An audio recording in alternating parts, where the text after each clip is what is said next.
You're listening to the Options Insider Radio Network.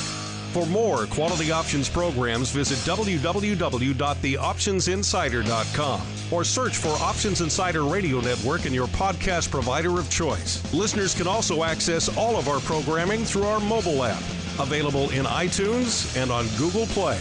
Don't forget to follow along with your favorite programs and submit your own questions for the hosts at twitter.com/options, facebook.com/theoptionsinsider, or via questions at theoptionsinsider.com.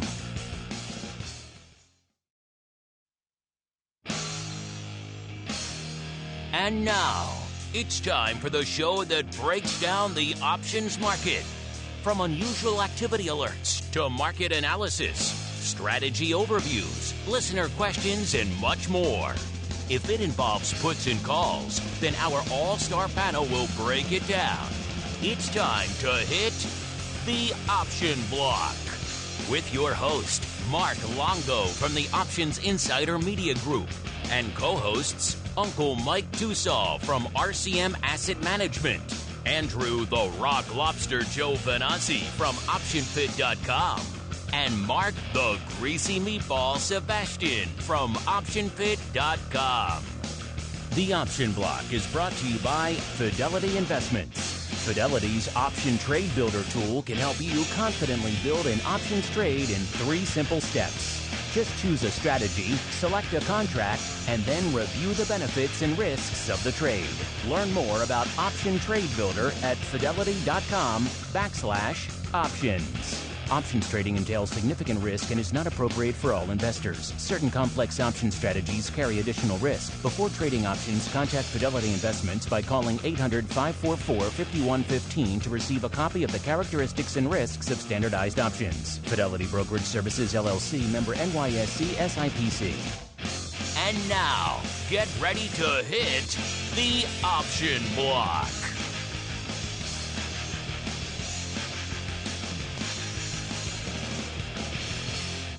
All right, everybody. That rockin' bit of tunage means it is time to rock out with the Option Block. Everyone's favorite. I know it's my favorite. Hopefully it's your favorite. Bi-weekly source for all things options related. A little bit of wit, a little bit of wisdom, a little bit of analysis, a little bit of unusual activity, some education, some strategies, your questions, all of that mixed together into the heady brew. That is the Option Block.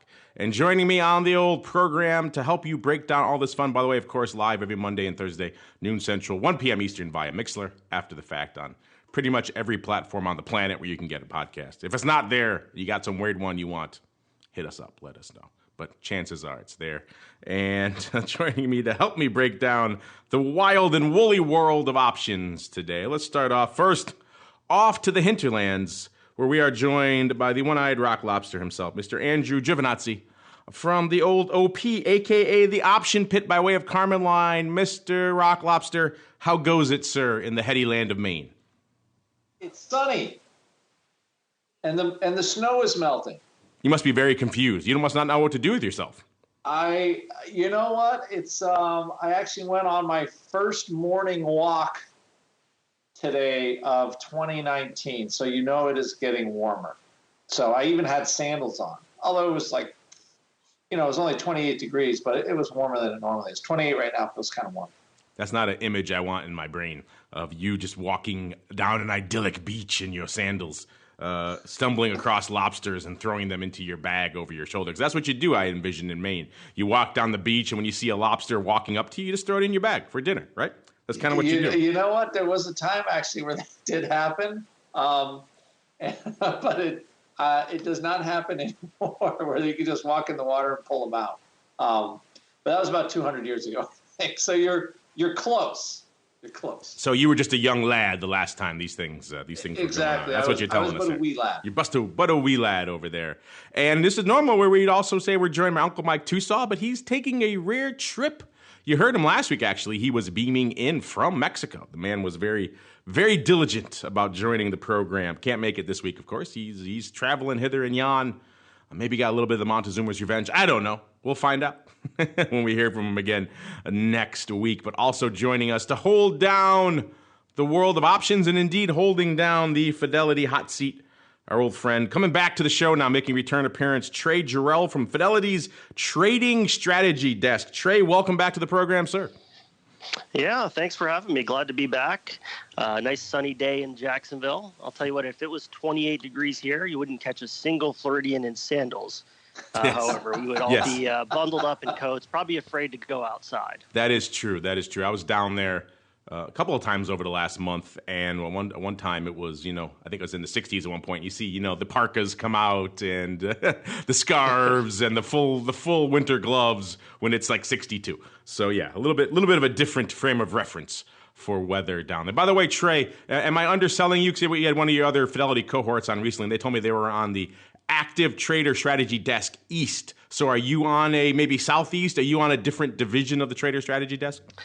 No, we're all on the same team here. I am also East as well here in Jacksonville, but we do have also a couple of guys out in Salt Lake City and in Westlake, Texas. But we're all part of the same team. All work very closely with each other. So if someone calls you up from California, will you immediately hang up on them and say, you have to call the West? I cannot talk to you.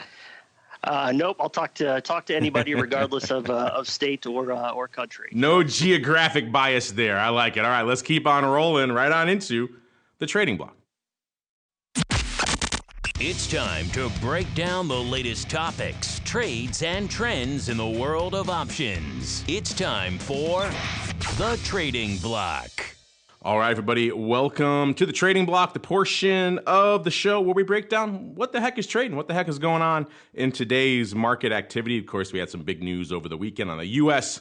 political scene where the long-awaited Mueller reports finally revealed at least the broad bullet points therein, which effectively clears the administration of most at least of the allegations that were looming around them. You'd think, people were assuming that removing that layer of uncertainty, regardless of what your political viewpoint or what you feel about Administration A or anything like that, just removing that layer of uncertainty would probably lead to a bit of a rally on the street when everything opened today. And we saw a little bit of a lift earlier in the morning, not much. And then as we're coming into showtime now, most of that green on the screen has disappeared. We're seeing red, not a ton, about 0.1% on the Dow, about 0.2% on the S&P, and about 0.25% on the NASDAQ. So, excuse me, once again, NASDAQ leading the charge, both to the upside and in this case to the downside of late. So all the anticipated green not exactly materialized. A lot of people still spooked by that old inverted yield curve. It's still kind of lingering out there. A lot of people really put a lot of stock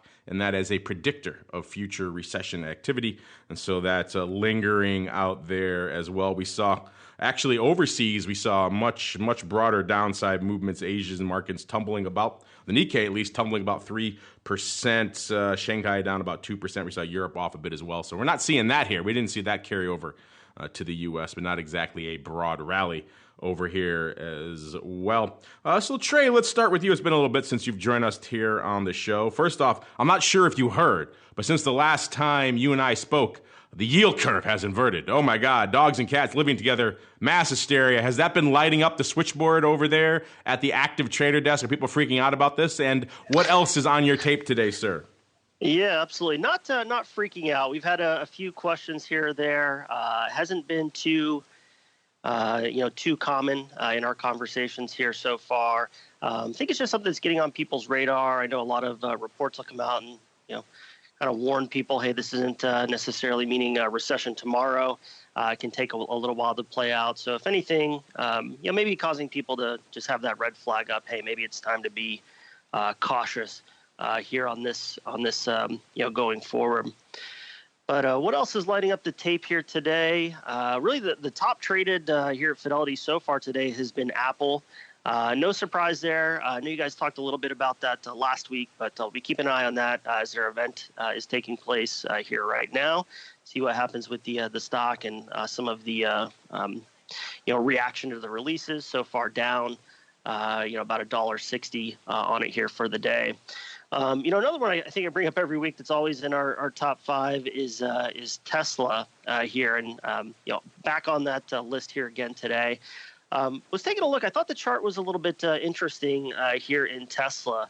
If we look back at that 2-year chart, it's tended to have this extremely wide sideways range from about 245, 250 on the downside to 380.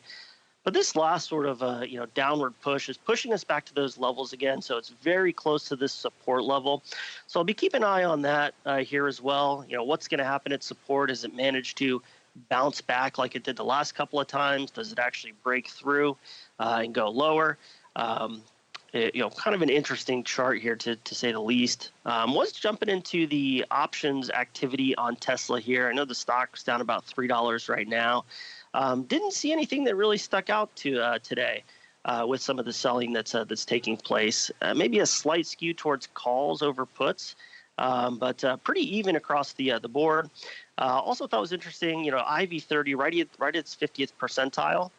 Might expected to see that a little bit higher with some of the selling we've seen, but still sitting right in the middle there. So certainly will be one I'm watching here. Really the key part, what happens at this support level as it approaches it. And always just a quick look at the S&P. Without Uncle Mike here, I think we'd be remiss not to mention that 2,800 level, as we're sitting right there again on the S&P, just at 2,801 here right now. Looks like we're slightly positive here on the day. So is certainly shown to be an important level. I'm going to be paying attention to this, here. Obviously, does it manage to hold here? Are we starting to gain some traction? Or does what we see on Friday continue through and actually break us below? I know one of the things I've been paying attention to on S&P last week is just on momentum. I use an indicator, relative strength index, and didn't manage to pierce that 70 level, approached it and pulled back down. So didn't really have that momentum follow through on that breakdown. But that's some of the things that we're paying attention to here this week, and we'll be keeping an eye on here over the next few days. Yeah, Apple, everyone waiting with bated breath to see what's coming out of the. Apple's been in this weird mode lately. Usually they have these events and they break all this news. Lately they've kind of been trickling out a bunch of small hardware revisions over the past week. The market clearly liked that because the stock continued to rally. We saw earbuds 2, some refreshes to the iPad Mini and to the iPad Air coming back, which was kind of weird. They got rid of that. Now they're bringing that back. So a lot of little hardware refreshes kind of just trickling out there. Now we're event just by release. I guess they want to clear the docket for any hardware so they could focus on this streaming event today, which they're calling their Showtime event. Maybe I'm sure, pun intended there. Everyone's been waiting to see what Apple can do on the services side to try to boost their revenue a little bit. And the plan, at least today, is sounds like they've been going down to the wire because they announced this event a while ago, and all the reports are saying they're still wrestling with some of the content providers to get all the terms nailed down. But the plan, the expectation is they're going to offer subscriptions to HBO and Showtime and Starz starting at $10 a month each. Interesting. You can get those other places too, so that's not really unique to them, but it brings it natively to their device for the first time. Also, they're planning to offer, or at least anticipated to offer, an updated Apple News offering, allow you to aggregate news and subscription services to magazines for $10 a month as well into one price. I'm not sure if that's going to add a bunch of different subscriptions for that one price. Maybe it will. Interesting to see there. Maybe a bit of a Spotify model for periodicals. We'll see. Either way, people are keeping a big eye on that. Apple, like I said, off about $1.30 right now, a little bit shy of that 190 level over there today. Mr. Rock Lobster, sir, it's been a lot of things going on. I failed to mention at the top of the show, all of this green then moving to red on the screen means mostly green in the vol space today. We were flirting with the 17 handle with the VIX cash, off that a little bit now, about 16 3/4 or so. That still brings us up over 3 points from our last show. We were about 13.5 last time we gathered together last Thursday. So a lot has happened on Friday into today that has driven volatility. Mr. Rock Lobster, we're out of the monk zone. We were there. We flirted with it ever so briefly, but that's all you can do with the monk. You can flirt with him because he's the monk, right? So you can't really stay there for long. So see what I do with your zones just to crank up the interest a little bit. You're welcome. You certainly make the zones much more interesting. Like we talked about last week. Zone 1, 12 vol, it has been a very bouncy area. We have not been able to get into, I can't even last September or 11 vol, haven't been able to get that low, and we got that crazy print 12. So when you get that early move in the cycle, it's a good time to sell some sell some of your vol puts. Last week, I actually re-leveraged all our vol newsletter stuff, so we just bought more calls and puts, which worked out pretty well. And so we've been closing the last couple of days. But as far as right now goes, we have like that ultra flat curve, which is always basically the flatter the curve is, the more the market just does not know what the hell's going on. So you've got your vol traders, they're always like, okay, what's going on? We're going to fade this. We're not going to fade this. And right now, I think what separates the long end from the short end in VIX is 48 cents between April and November. It's 48 cents from. So I'm loading up on that December's April, cheaper, baby. so. I'm not paying 48 cents for a better part of half a year. It's madness. Who would pay such an exorbitant premium for such a thing? So the flatter the sold, curve, and sold the end of the curve. Cash was like it was 17 this morning. Everything was dead flat. So I think we were looking for some kind of a move or some kind of action, and we have not got it yet. I mean, the SPX is what, up, down, 2 handles or something like that. It's not the whole interest rate thing, and everybody got spooked. I mean, I think everybody was worried about a recession in December, right? Or the trade war was going to drag on, and so I think the market wants that. At this point, though, the fact that rates have to start going the other way, at least the Fed said, we're not going to raise rates this year.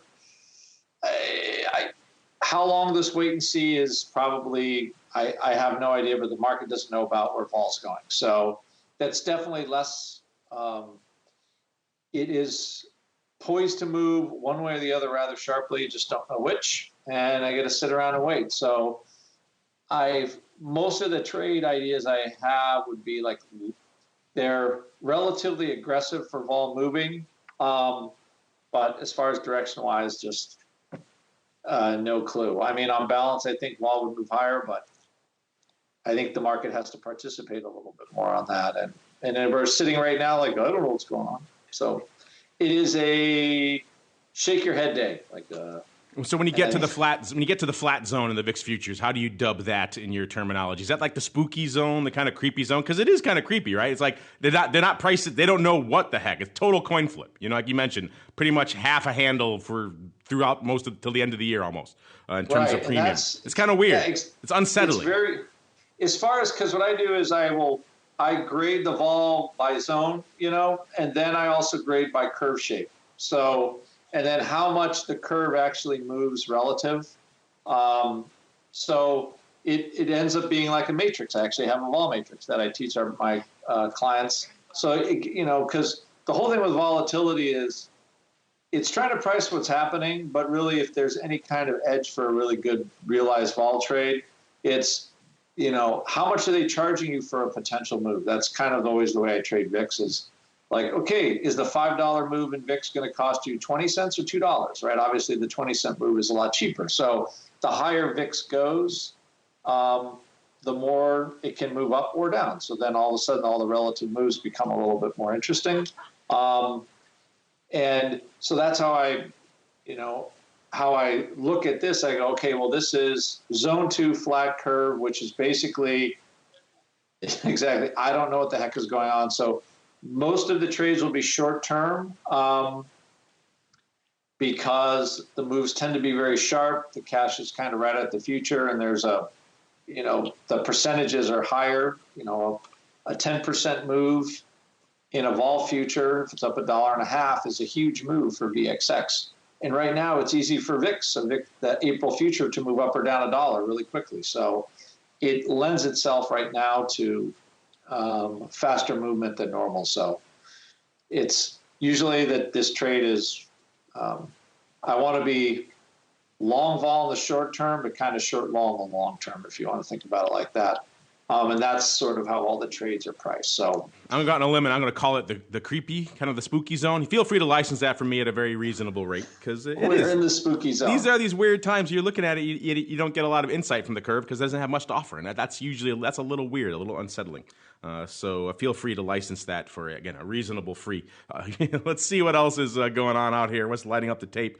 Actually, despite the fact that we're kind of middling to unched, a little bit of vacillation out there in the indices, we're actually seeing some decent volume on the tape today. VIX doing about 350,000 contracts coming into showtime, which is more than half of their ADV, which has been ticking up a bit as well. That's up to about 590,000 contracts, so just a half under 600,000. SPY lighting up the tape today. I'll have to go see what's going up out there. Some big prints out there, obviously.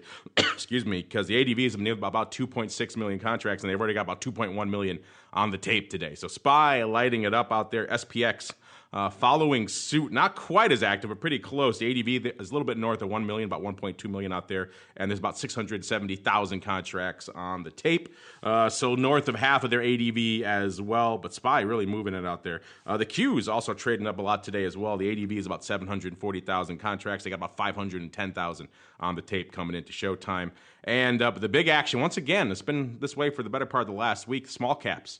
You could pick your poison. You want to look at RUT, you want to look at IWM. We got IWM here, but you could pick your poison how you want to look at the many different slices of the Russell pie. But either way, small caps are moving. 514,000 contracts on the tape today.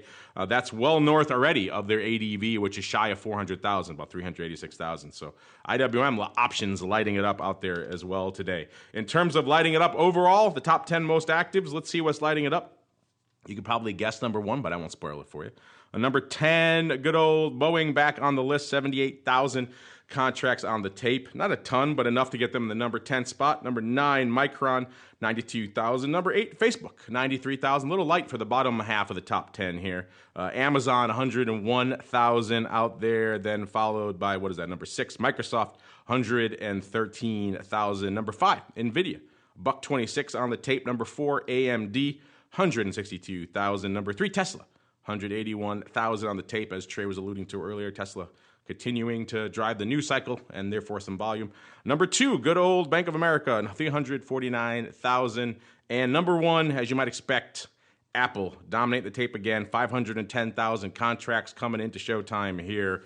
Again, pretty heavily call bias, not quite as heavy as it has been, only 58%. Lately, though, it's been almost 70% to the calls. Today, a little bit mixed, as we're seeing a bit of a sell-off, probably helping that as well. The most biased paper on the top 10 is good old Bank of America, 85% of that 350,000 contracts pretty much coming on the call side of the fence, with equal numbers of calls for both Bank of America and Apple, both 297,000, which is kind of interesting out there. So a lot of call paper in good old Bank of America. Meanwhile, speaking of that paper, that trade in paper, let's see what we got on our radar, what our Eye of Sauron picked up today. It's time to keep on rolling into the odd block.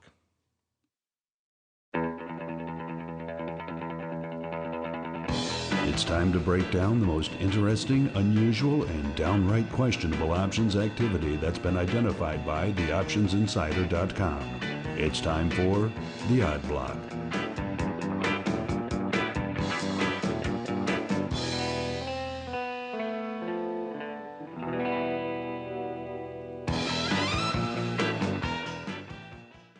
All right, everybody, let's get odd, let's get funky. A little bit of the old odd block. We break down the weird paper that's lighting up our tape. Remember, we're scanning, we're watching, always watching to see what's going up out there. Not a lot of huge prints, even though there's some decent paper in some of the big indices today.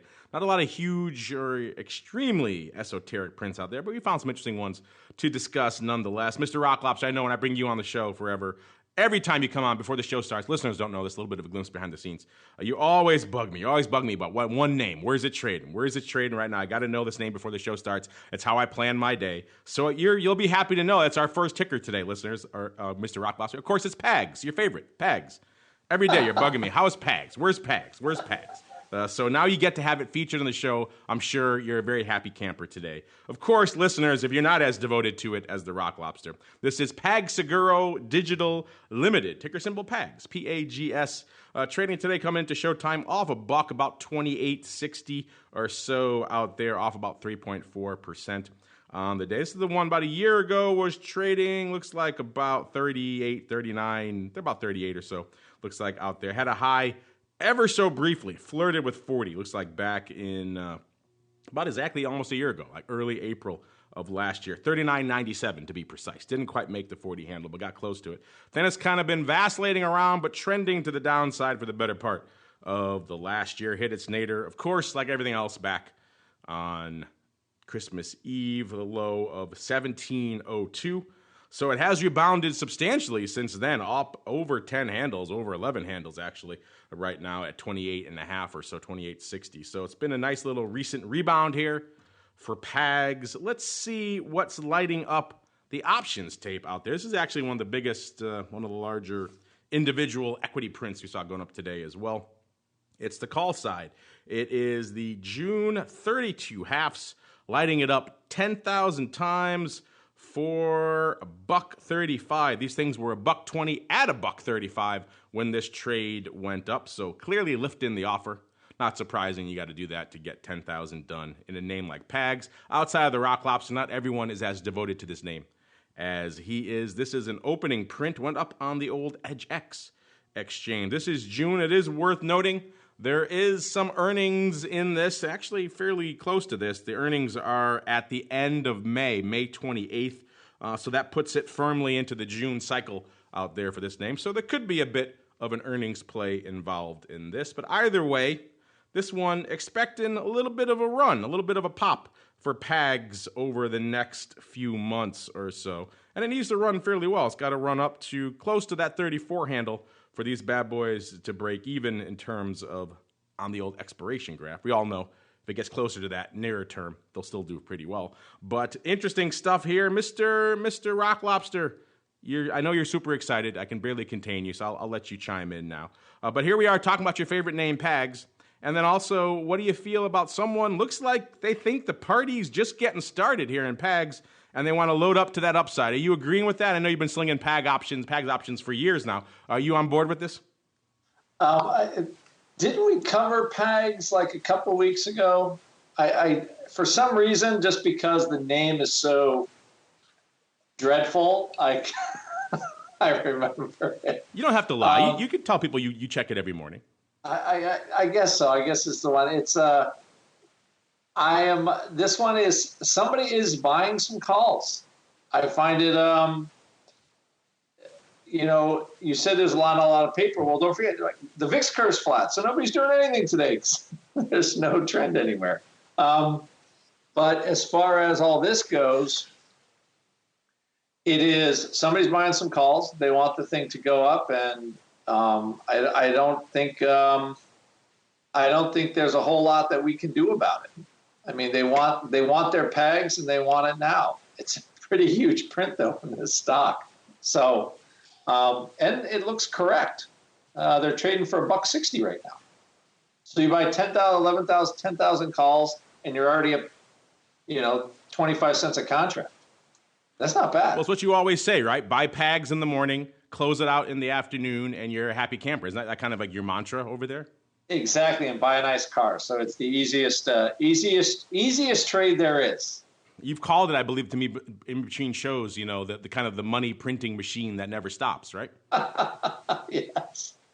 So, and I'm still trying to figure out what this company does, because you do get some nuggets here every once in a while. So I'm looking at what this PAGS does. Why does somebody want to buy 10,000 out of the money calls? While you're looking at that, I did some cursory looking of my own, and looking here, the last time we talked about PAGS here on the show was actually September 10th of last year, when we talked about someone writing a line in the sand with the May 30 puts for 20 cents, which I'm going to go out on a limb here and say that one maybe not exactly didn't work out perhaps the way they thought. It got fairly, back in September, that this name got fairly lower than 30, got down to the 17 handle.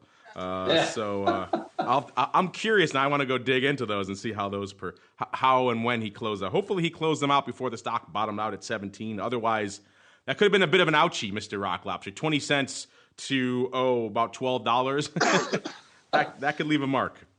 That is the problem with selling out of the money puts. You you have to be in for a potentially a rough ride. Speaking of rough rides, let's see what we've got in store for us with our next name. Perhaps it's smooth, perhaps it's rough. I guess we'll find out here. We're taking a rare detour into some Class B shares out here. We don't often talk about those here on the Odd Block, but that's exactly what we got up next here. We got ticker symbol VIAB. This is the Viacom Class B shares. Interesting stuff here. Trading today, 27, pretty much even, up about $1.70 or nearly 7%. On the day. This is the name that's kind of been all over the better part of the last year. A year ago, it was trading $30, so about 3 handles higher than where it was right now. And then it rallied all the way up to about 34. So decent premium off where it is right now, about 7 handles. And then like everything else, towards the tail end of summer into early fall there, it took a beating. And then guess when it bottomed out? Yep. Christmas Eve, like it's about everything else, hit about 25, so a little bit shy of where it is right now. So a 10-handle range over the better part of just a few months out here, which is a lot for pretty much a $30 stock. And then it's kind of rebounded again. It got up to about 30, been kind of flirting with that 30 level, but it can't really make it. And then recently, it looks like it's come on some hard times again and selling off again, back down to the 27 level here for good old VIAB. And let's see what we saw out here. Let's see what we lit up our tape.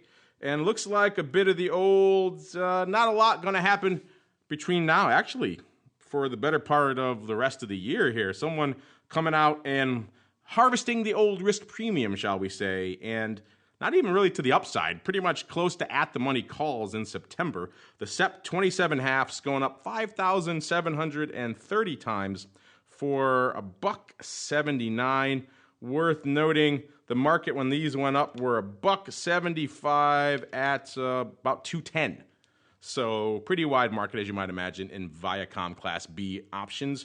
And someone coming off a few cents off the bid, nearly 6,000 times, has all the whiff of an overwrite about it. Worth noting, this is indeed opening one up on our old friends there, the Philly. There is, of course, going to be earnings between now and September. The most recent one we know about, of course, coming up in about a month on April 25th. So, interesting stuff here, Mr. Rocklobs. You talk about a lot of different ways to harvest the old risk premium, the old set it and forget it Ronco type trade. You write a call, give up a certain amount of upside for a good chunk of time, and hopefully you get a decent reward for it. This one, this guy's making about $1.80 on a roughly $27 name to pretty much give up all of his upside between here and September. Are you a fan of this one, or what are you saying? What are you reading the tea leaves on this one, Mr. Rock Lobster? Do you think that's a lot of money for a September call? It's not blowing my skirt up. Let me put it that way. And all that kind of stuff, and less Moon V's. Isn't Viacom CBS? Yeah, they own all that stuff. I mean, I don't get that super jazzed for. I mean, it's not terrible. It's not quite 7%, but it's close to it. But it's not. I'm not looking at this like, oh, I got to get some of that action. I got to get in and follow this guy. You know. Right, I get that. I have a similar, it got a little bounce today. I'm not quite sure what the reason was. Maybe it was earnings.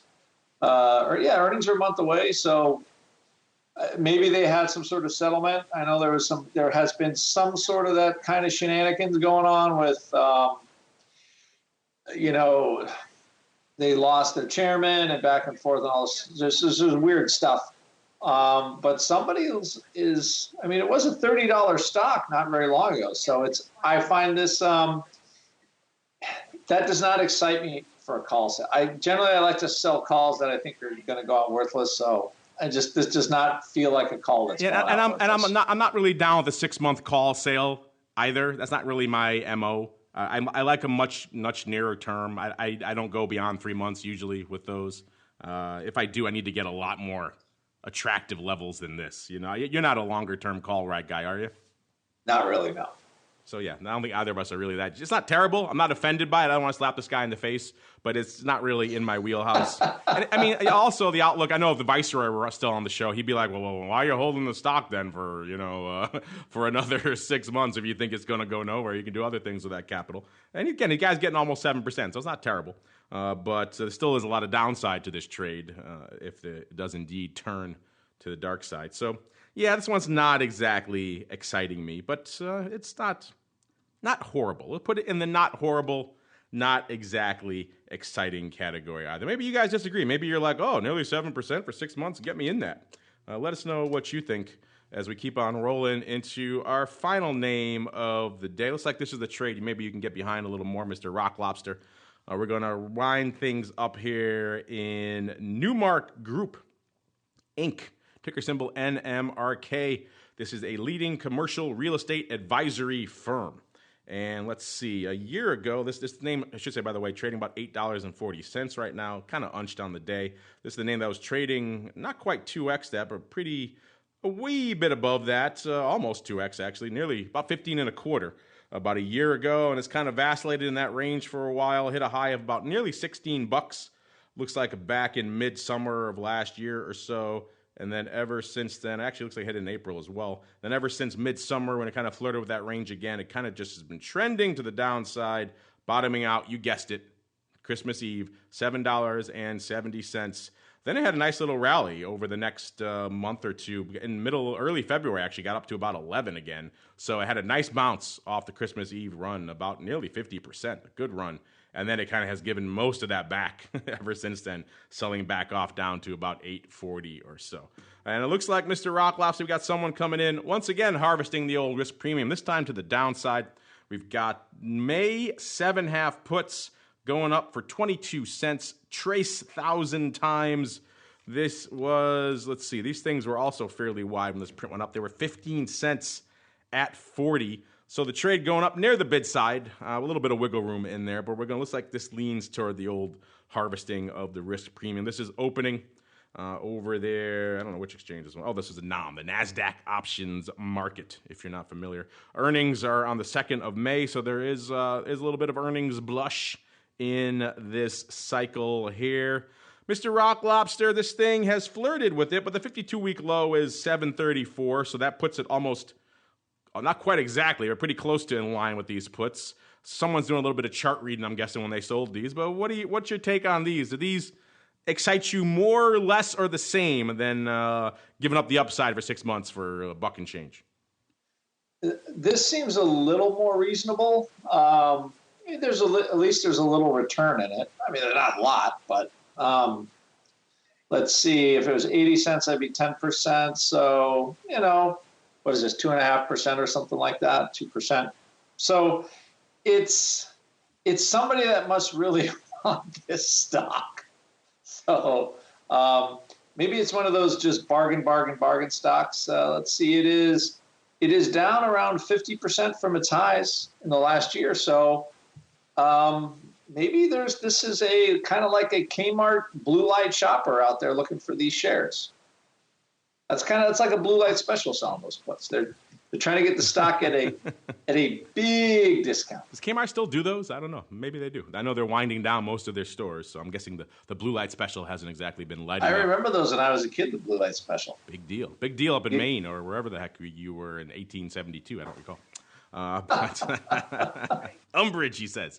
Let me mute him before he takes out the umbrage. But you're right. This one, it's not bad. It's not terrible. Again, and you could see how the way this guy is thinking, given the recent performance of the underlying. Those puts are not bad. You're talking roughly a little over about 2.5% going out to May. Yeah, and you're right. I mean, neither of these trades are super exciting. I guess I can get behind this one a little bit more than the last one just because you're not giving up your entire year. Again, you're getting more of a percentage return on the last one, but you're giving up your upside for the better part of the year, and also there's a lot that can go wrong with that trade. This one, obviously, numbers-wise, has less downside it could return on you, and you're picking up the underlying. If you do, at a reasonably, all things considered, reasonably attractive level. So I guess I can get behind this one a little bit more. All right, speaking of getting behind stuff, we're Uncle Mikeless. You might be saying to yourself, what am I going to do for my strategery fix for this week? Well, don't worry, you strategy block devotees. We got you covered.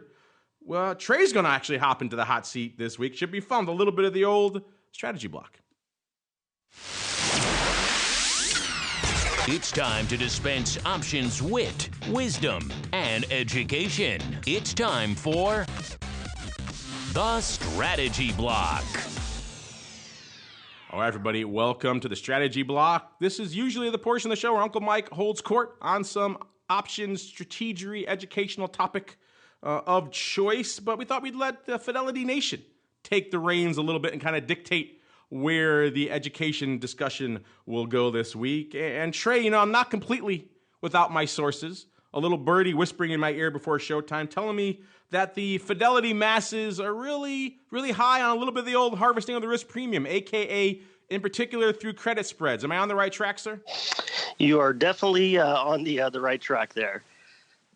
So, here at Fidelity, I think we've mentioned this a few times on the show. A lot of our clients tend to be, those premium sellers, right, bringing in a little bit of income here. But, a lot of them will start out just selling puts, selling covered calls. And I can't think of a better segue. The couple examples that you went through in the odd block here today with the PAGs here and the NMRK, looking at some potential sold put strategies is, how do we actually manage risk? What are some potential ways to protect ourselves with those types of trades should things go wrong? So. The other thing here, too, we've got a little bit of vol back in the market, so I think we're starting to get a few more calls about, some of the traders, looking to sell premiums here. But so where we really want to kind of just take a moment, let's define the credit spread, right? If you are, selling naked calls or selling naked puts, really to do a spread, we're just adding one additional leg to those, right? If we're selling calls, we're going to buy a higher strike call, which is going to be our bear call spread. If you were selling puts, our credit spread is going to be defined by us simultaneously buying a lower strike put to create our bull put spread. One of the big benefits of this trade is we are defining our risk here by the difference between our strikes. Of course, we are bringing in a little bit of premium here as well to offset that a little bit as well. So with, reducing our risk or defining our risk here in this case, it doesn't come without a little bit of a trade-off, right? If you are selling naked calls or naked put, your overall reward, your overall premium is higher since now we have to buy that long leg, right? We're reducing the premium we bring in, but may be worthwhile for you to help protect yourself. Also lowers your margin requirements here as well. So one of the big differences, here as well, and the way that we often refer to credit spreads is this is a slow or slower trade here, which means that even if, maybe we get the move that we're expecting either in price, time, or vol, we're not maybe seeing all those gains in our account right at once. And really the reason is, right, if we think about it, if we're selling an option premium, selling that put, for example, right, time decay is helping us out every day that goes by. But when we turn around and buy that other leg, buy that put, time decay is hurting us on that leg. So it's helping us on one side, hurting us on the other. And same is going to happen with volatility, right? Volatility begins coming down, helping us out on the short leg, but hurting us on that, long leg. And same indication when it comes to price. So we just want to understand, the mechanics. It's going to work a little bit slower than maybe what you're used to if you're coming from one of those, single leg type of strategies. So the other thing we want to think about, how do we actually choose our strike prices here? We'll start out by looking at your short strike, your first one. Many different ways that you can do this. I'm probably no surprise proponent of looking at charts, looking at technical analysis. Right, we can look to support or resistance levels. Hey, if it does maybe move against us in the underlying, where's a level it may pause and bounce back, helping us maintain those levels, help us, maintain our profit potential. A lot of our traders here, too, actually like to look at probabilities here as well. We've got a probability calculator to help out with determining those.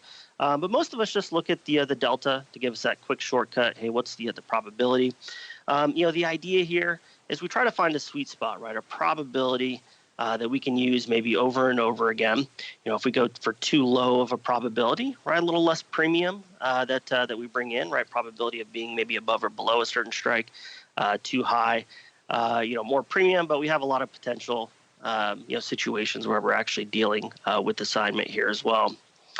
The other thing we'd bring up too, many of the single leg sellers, right, tend to go, deep out of the money here as well. Maybe similar to that NMRK, right, that you were talking about, jumped almost a whole point out of the money. right? And the whole point of that, give yourself some leeway if things go wrong. When you're actually doing it as a put spread, keep in mind, you may have the potential to actually be a little bit more aggressive here as well, since you are defining your risk with that long strategy, with that long strike. So think about your overall risk reward ratio with that trade here as well. You have some protection. It makes the trade a little bit different than the naked position as well. The other thing to consider is our offset, right? Our difference between our strikes. This can actually really shape the trade here as well. The question we get is how wide should we actually go? Everyone's going to find their own sweet spot here. A risk reward ratio that actually makes sense. But just remember, if you go too wide, in an effort to bring in, more premium, you've raised your actual max loss point to much higher. Which in some cases, don't do it too much where it defeats the point of putting on that trade. Remember, you're probably looking to this trade to begin with to define your risk. Make sure you find a comfortable level of risk that you're doing as well. If the offset is too slim, a little less premium that you're giving up, but also, a lower max loss here as well. So, last thought here, the other question that come up, what should I do, credit call or credit put? Which one's better? As we always say on our strategy desk, right, start with your outlook. Take a moment, look at the chart, see if you can spot, where your underlying is trending, right? If you're bullish, certainly your credit put's going to make sense. Bearish, the credit call makes sense. Or if you fall into one of those ranges where you think it's neutral, right? Hey, maybe we're stuck in a range, bouncing back and forth. Remember, you can put both of these trades on at the same time, right? And this is going to lead to our short iron condor, right? We're selling the credit call, selling the credit put, bringing in the credit for both sides, hoping it stays in that range. But that's probably a strategy that we could spend a whole strategy section on here as well. So, for those of you, I guess to wrap it up, if you're looking for premium, but you do want to make sure you're minimizing or defining that risk, credit spreads can be something that certainly makes sense, allows you to take advantage of some of the things we look at with shorting options, but at the same time, building in some protection for us here right at the beginning. Well done, Trey. I think Uncle Mike, wherever he is, would be proud, sir. Meanwhile, let's keep on rolling. And we got a little bit of time. Let's do a quick update in the old mail block. It's time to take your seat on the All-Star panel as we read your emails, tweets, Facebook messages, website comments, and much more. It's time for the Mail Block. All right, everybody, welcome to the Mail Block. This is the portion of the show where you guys write in questions, comments. Sometimes we ask you guys questions on the various social media platforms. Right now, we're hot and heavy in the middle of putting it to you guys. It's our third annual now Options Broker Madness Contest. You guys love it. We brought it back for you yet again. We're upgrading things even more. Every year it gets a little bit bigger, a little bit better, a little bit more fun. New names, new participants, new fun prizes, new hardware for the winners, all sorts of good stuff.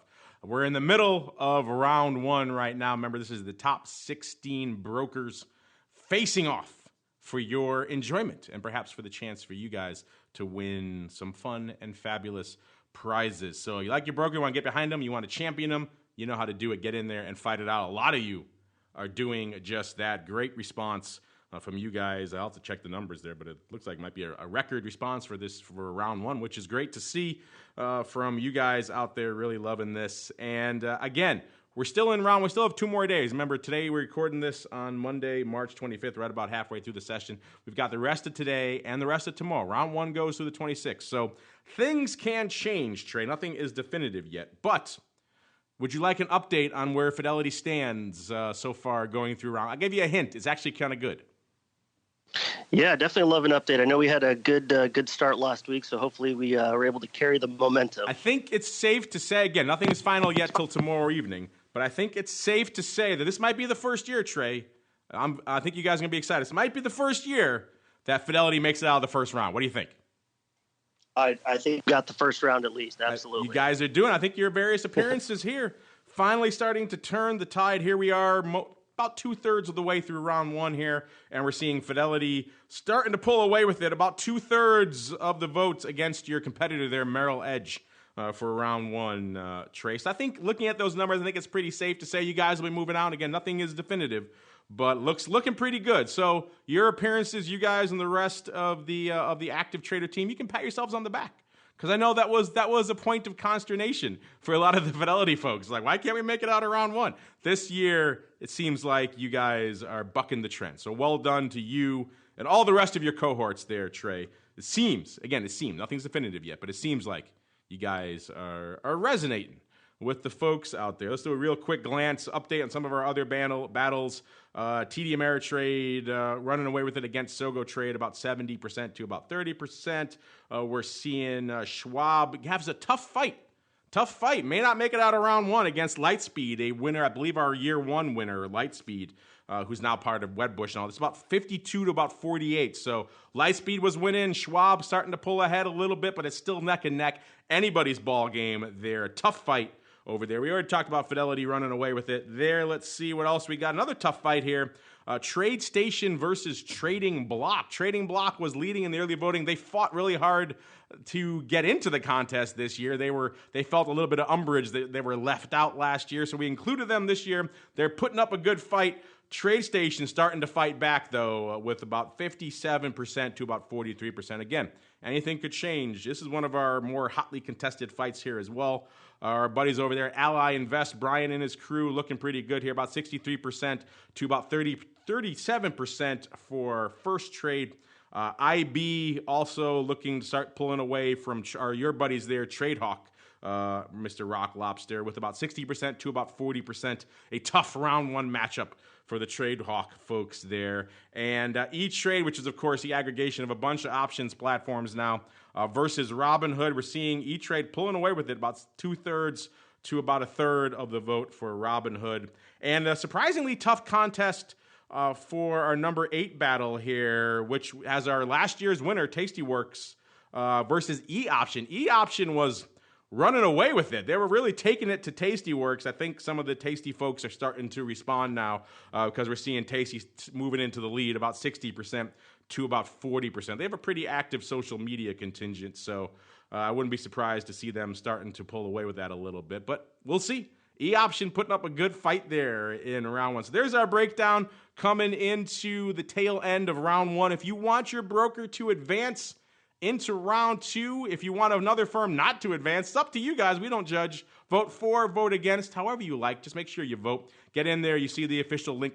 We've aggregated all the voting into one platform now. It makes it a little bit easier for us on the tallying side. So all the different platforms. You can go through Facebook. You can go through our website. You can go through Twitter, however you want to get it, our email newsletter. But they all dump into the central repository of our main central server so we can keep all the votes in one place. Again, though, you guys get registered for fabulous prizes, not just for voting, but also for liking, retweeting, and sharing all the other stuff you do on all the different platforms. So get out there, like, retweet, share. The more you do that, every time you do that, it's another chit in the old hat for you for winning fabulous prizes. And we're still tabulating all the fabulous prizes. Don't worry, they're going to be awesome. They're going to be fun. So stay tuned for that. You too can win fun, fantabulous prizes. Keep the voting going. We'll reveal who advances to round two. I think we'll share the numbers on Wednesday. So we'll start round two on Wednesday. It begins on the 27th. So it should be exciting there. As we keep on rolling to our final segment, it is time to go around the block. It's time to tell you what we'll be watching on our trading screens until the next episode. It's time for Around the Block. All right, everybody, welcome to Around the Block. This is, of course, a portion of the show where we tell you what's on our radar until the next time we gather together here on the show on Thursday. At the tail end of it, but there still are some earnings popping off. We had, of course, everyone's favorite, the Rock Lobster's favorite, I know, Winnebago Industries today, as well as Redhat. That's after the bell for Redhat. Wednesday, we've got the Meatballs' favorite, Lululemon. They of the infamous sheer yoga pants. And a bunch of other names still popping off after the bell. So we're not quite done yet, listeners. It's not exactly lighting it up here, but they're not exactly done yet. Again, if you want to see all the earnings move and earnings move results reports, head on over to theoptionsinsider.com. Breaking down the straddles, the vol, all the other good stuff for these tickers and a bunch more you may not even be familiar with. Check it out. Fun stuff. Let's see. Let's go the other way around the horn. Mr. Rock Lobster, we're out of the monk zone. So what is on your radar for the rest of this week until Thursday, sir? We're trying to see out of the monk zone, see if we can get out of the sliding sideways zone. As the day wears on, market not catching a bid, and everything's just kind of get the sort of unhappy feeling to it. So we'll see if that continues. I don't see much other, we had this Mueller news come out. I guess the market didn't care a whole lot. So they probably weren't too surprised by it. And I would think I just think this whole interest rate global picture kind of bummed everybody out. So there's a little bit, again, we keep having these big rallies, 2,800, 28.5, not quite getting back to the all-time highs. And frankly, the news is not that great around all that. So until the news improves and earnings get more better and all that kind of stuff, I don't think 2,900 is really going to happen. We're just going to keep looking at this level as we get here until, things improve. We're not there yet. Hey, we have a title for the show, Earnings Get More Better. I like it. I'm down with that. Oh my God, that was awful grammar. That's a good title for the show. Will earnings get more better? I don't know. Trey, what do you think? Are earnings going to get more better for us, sir? And what else better. What else is on your radar? I sure hope so. You mentioned it, but one thing we've been getting a lot of questions on, and a lot of clients asking about is Lulu reporting here this week on the 27th. So keeping an eye on that. Interesting chart on it. Had a big sell-off last earnings, rallied back, but has been in this kind of sideways, action here for the last, 2 months here, and kind of underperforming the sector over that period of time, consumer discretionary. But the big thing, right, that, expected move in the options market, about $15.50 right now. So, over a 10% move expected. The implied volatility on the at-the-money options for this Friday around 124%. So, big numbers there. We're going to be curious to see what happens with that. If it does manage to bounce up, right, year highs around 160, puts us close to that range. Has its 50 days still below around the 134. 137. Here right now, so about 10 points lower. So keep an eye on that. Carnival Cruise Line, the other earnings out this week here, a little bit smaller, expected to move around $3, but another interesting consumer discretionary chart. Trading between its 50 and 200 day here as well. So also one that had a big move last earnings here. So keep an eye on that consumer discretionary sector, and a couple of names that we'll be waiting to see how those releases play out. I like it. Maybe I have a nickname for Trey. Maybe the Chartist. What do you think? I don't know. I'm still working. I'm still workshopping over here, Trey. But I kind of like that. Unfortunately, that music means we've come to the end. There it is. Come to the end of what has been a fun sojourn through the world of options. We talked about a whole bunch of news. By the way, some breaking news here coming in the end of the show. We're seeing Apple announcing a credit card. Not exactly. I think if Uncle Mike was here, I think he would say that doesn't exactly light up his innovation index for new products. It's kind of about the most boring, most staid product you can have. But again, it makes sense if you're going to offer all these services. They already have Apple Pay, and they need a way for people to actually pay for this kind of stuff, lock them into the ecosystem a little bit more. It gives you, sounds like 2% cash back on Apple Pay and 3% cash back on purchases made through Apple. So there you go. That gets you excited. It's also in partnership with Goldman Sachs, which is a weird choice because they don't really play in the consumer financial. So it's kind of a new venture for both firms, for Goldman on the consumer financial side and for Apple on the credit card side. So I guess this is what we're going to get today. Not the most sexy of stuff, but hey, it's kind of meat and potato stuff you kind of need if you're going to have a services arm. Uncle Mike can't join us. I'll give him his plug for him. Head on over to stcharleswealth.com. Click on the Fox for some fun and indeed, maybe not fabulous prizes, but fabulous insight into the world of wealth management. I think you're going to like what you're going to find. And Mr. Trey, sir, people are intrigued. Sounds like they are. Looking at the early voting, people are intrigued by what you guys are saying over there at Fidelity. If they want to learn more, if they're a Fidelity client and they want to reach out to the active trader strategy desk, sir, the East division we know is the best. Where should they go? What should they do?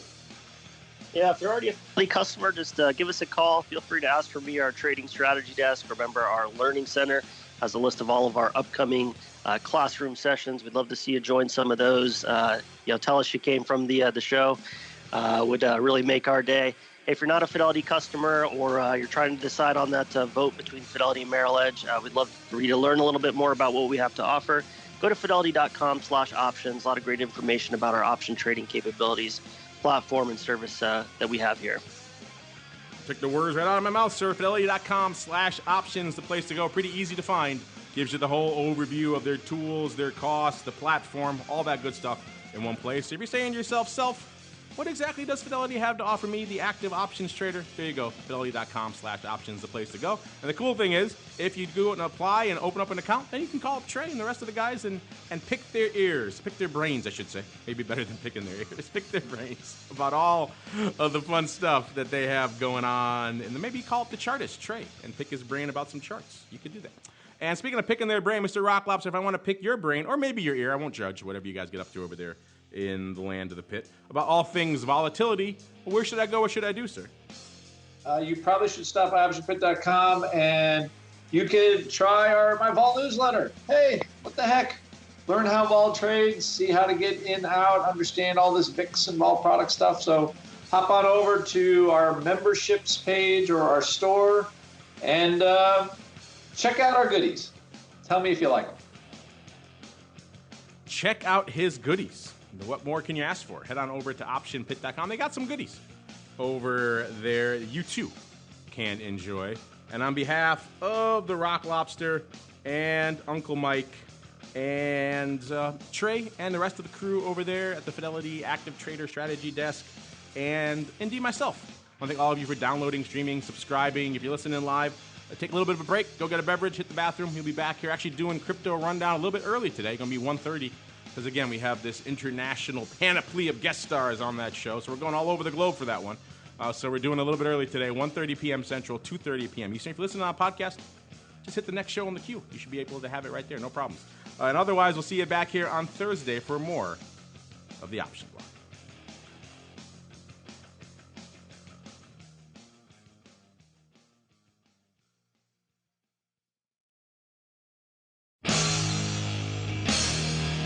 The preceding program was a production of the Options Insider Radio Network. For more quality options programs, visit www.theoptionsinsider.com or search for Options Insider Radio Network in your podcast provider of choice. Listeners can also access all of our programming through our mobile app, available in iTunes and on Google Play.